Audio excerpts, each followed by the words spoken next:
நான் இந்த மாதிரி சர்ஜரியை என் லைஃப்பில் பார்த்ததே இல்லைங்க. இந்த மாதிரி சர்ஜரியை நான் பார்ப்பனா இல்லைன்னா கூட நான் யோசிச்சதே இல்லை. அப்படி என்ன சர்ஜரி பார்த்தேன் அப்படின்னா நியூரோ சர்ஜரி தாங்க பார்த்தேன். நம்மளையே கண்ட்ரோல் பண்ணுற நம்ம பிரெயினில் தாங்க சர்ஜரி பண்ணாங்க. ஏதோ லக்கோ தெரியல, நாங்கள் அதுலேயே 2 நியூரோ கேசஸ் பார்த்தோம். அந்த கேசஸ் பார்த்ததுக்கு அப்புறம் தான் எனக்கு ஒன்று புரியவே ஆரம்பிச்சுது. நம்ம 11th நீட்டுக்காக இந்த நியூரல் கண்டக்ஷன் படிப்போம்ல, அதில் இந்த பிரெயின்ஸை வந்து இமேஜஸ்லாம் இருக்கும். ஏன் அனாட்டாமியில் கூட பிரெயினோட இமேஜஸ்லாம் நம்ம பார்த்துருக்கோம்.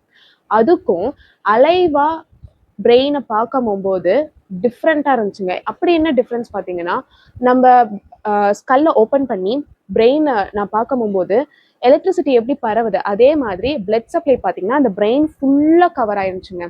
இதெல்லாம் நம்ம வந்து 11th நியூரல் கண்டக்ஷன்லையோ இல்லை அனட்டாமியில் இருக்கக்கூடிய அந்த பிரெயின் பிக்சர்ஸில் நான் பார்க்கவே இல்லை.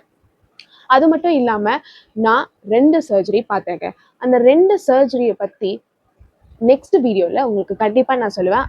ஸோ என் சேனலை ஃபாலோ பண்ணுங்கள், ஷேர் பண்ணுங்கள், சப்ஸ்கிரைப் பண்ணுங்கள் அண்ட் லைக் பண்ணுங்கள்.